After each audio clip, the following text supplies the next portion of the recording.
성도 여러분, 하루 동안 평안하셨습니까? 8월 11일 월요일 새벽 묵상을 시작하겠습니다. 어제 많은 분들을 반갑게 만나 뵈었습니다. 제가 휴가에서 잘 돌아왔고요. 다시금 이 새벽 묵상을 함께 할 수 있어서 참 기쁩니다. 2주 동안 새벽 묵상을 책임져 주신 우리 김종현 목사님께 다시 한번 감사의 말씀을 드립니다. 오늘 우리는 이사야서 47장부터 49장까지를 보게 됩니다. 40장부터 시작된 이사야의 회복의 말씀, 위로의 말씀이 계속되고 있습니다. 제가 이번 주일에 이 이사야서의 회복의 아름다운 말씀들을 다시 한번 살펴볼 예정이기 때문에 지금 여기서 상세하게 설명드리지는 않겠습니다만, 이 위로의 말씀은 반드시 바벨론 포로기의 암울한 상황을 상정한 채로 읽으셔야만 합니다. 그것을 상상하시면서 읽으셔야 됩니다. 암울한 상황에서 주어지는 하나님의 위로의 음성으로 읽을 때에 이 말씀의 참된 힘을 경험하실 수 있기 때문입니다. 47장부터 49장까지는 이 위로의 말씀의 중반부라고 할 수가 있습니다. 먼저 47장은 바벨론이라고 하는 제국, 곧 억압하는 지배계층에 대한 심판의 선언입니다. 왜 위로의 말씀 중간에 심판의 선언이 나오는 것일까요? 억압하는 지배계층에 대한 심판의 선언은 뒤집으면 그 억압을 받고 있는 이들의 자유를 노래하는 것과 똑같습니다. 그렇기 때문에 예로부터 선지자들은 이스라엘의 주변 민족들에 대한 심판의 말씀을 선포함으로써 이스라엘의 구원을 거꾸로 예언하곤 했었는데, 오늘 말씀도 그 전통 속에 있습니다. 이스라엘을 억누르고 있는 이들을 포로로 데리고 온 바벨론이 무너지게 될 것이다 라는 그런 말씀인데, 조금 더 자세한 이야기들은 잠시 후에 묵상 시간에 나누도록 하겠습니다. 자, 48장은 다시 이스라엘의 죄악을 잠깐 살피게 됩니다만, 그럼에도 불구하고 여전히 위로의 말씀의 맥락 속에 있습니다. 여기 보시면 1절 말씀에 이스라엘의 하나님을 기념하면서도 진실이 없고 공의가 없도다 이렇게 비판하지요. 그렇지만 전체적인 내용은 너희가 비록 부족하지만, 너희가 좀 연약하지만, 여전히 죄가 있지만, 그러나 내가, 하나님께서죠, 내가 너희를 참고 너희를 구할 것이다 라는 그런 말씀으로 나아가게 됩니다. 결국은 자신의 의가 아니라 하나님의 자비로서 이스라엘 백성들이 구원을 받고 사막을 통과해서 자신들의 고향으로 돌아가는 하나님의 길로 가게 되는 이제 그런 부분들이 바로 이 48장에서 예언되고 있고요. 49장은 그 구원이 매우 넓은 지역에 미치게 될 것을 말하고 있습니다. 이 이스라엘 백성들은 바벨론이라고 하는 제국으로 끌려왔지 않습니까? 대다수는 수도 근방에 머물렀습니다만 이후에는 제국 전역에 흩어져 살게 되었습니다. 이제 여호와의 종이 그들을 불러 모읍니다. 어떤 사람은 먼 곳에서, 어떤 사람은 북쪽과 서쪽에서, 어떤 사람은 시님 땅에서 오리라 먼 곳에서부터 불러냅니다. 더 나아가서는 이방 민족들까지도 다 불러 모읍니다.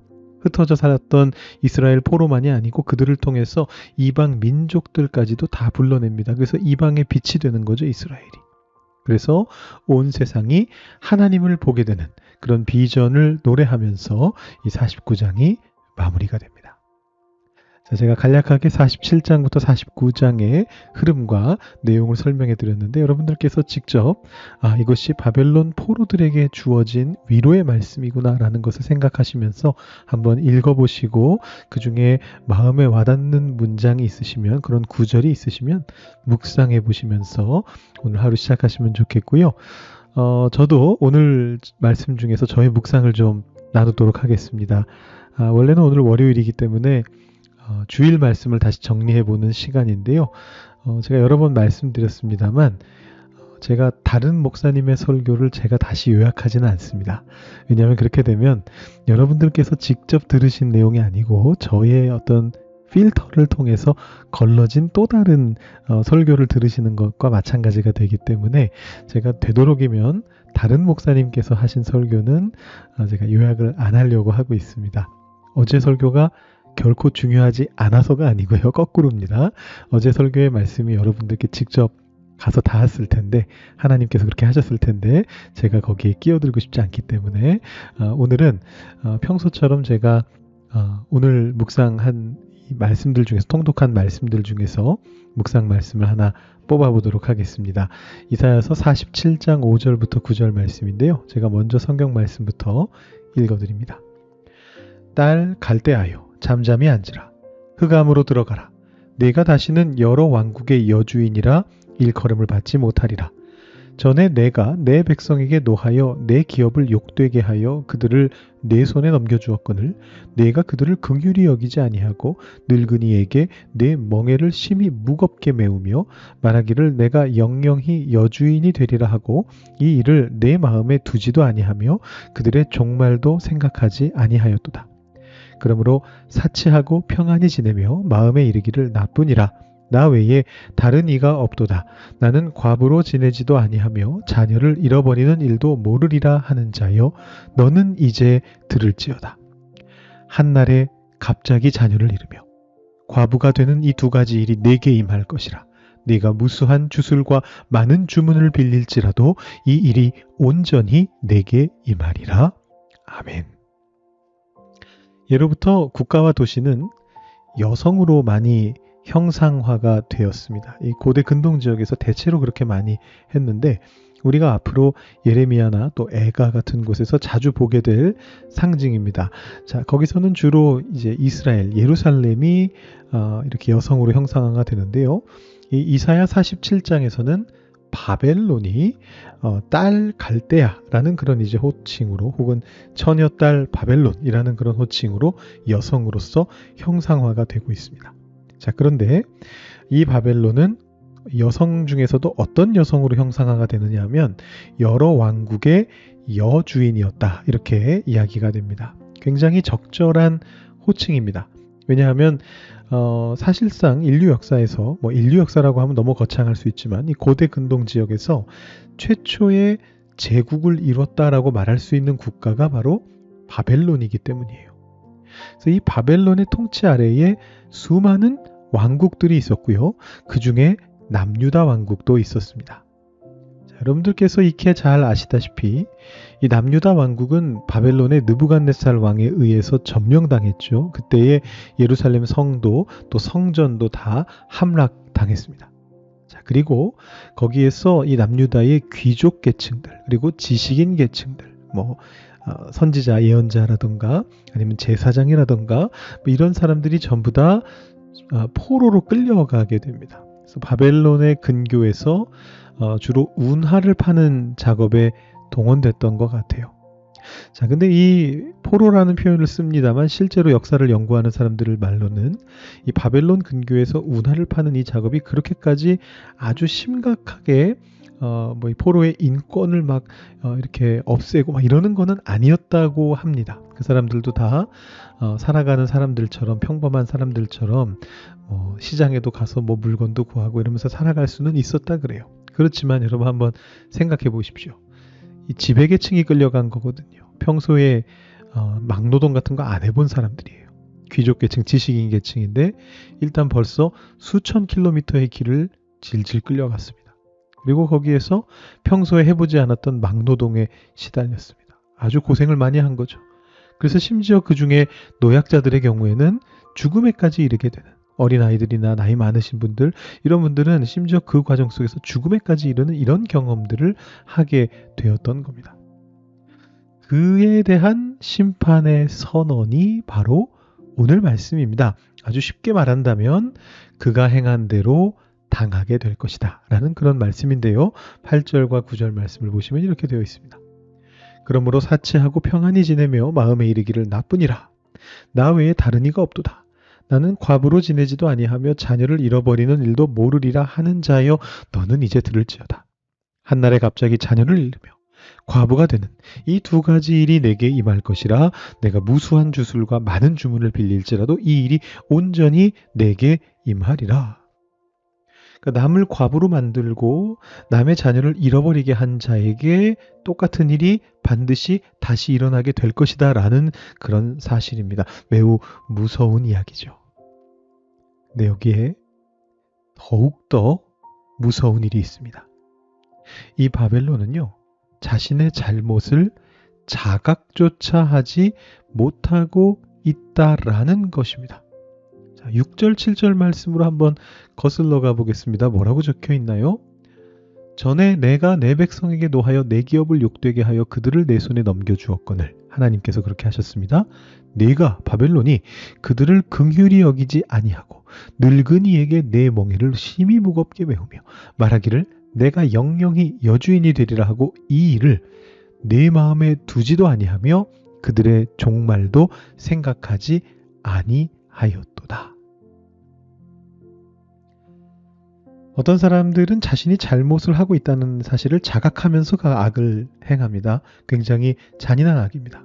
자, 이런 악은 당연히 반드시 벌을 받게 될 것입니다.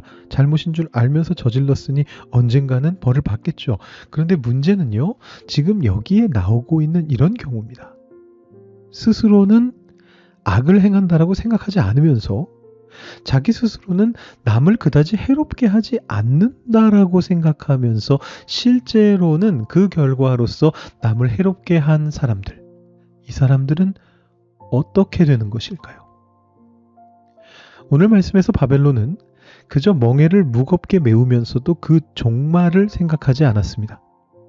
자신들이 멍에를 무겁게 메우는 그 사람들이 과부가 될지 자녀를 잃은 부모가 될지 부모를 잃은 자식이 될지 따져보지 않았다라는 것입니다. 당장 그 멍에의 결과로서 바벨론으로 흘러들어오고 있는 부가 너무나 풍성해서 그 부를 누리는 것에 눈이 멀어서 그 부의 뒤에 어떤 눈물이 있는가는 보지 못했다는 것입니다. 보지 않았던 것일 수도 있죠.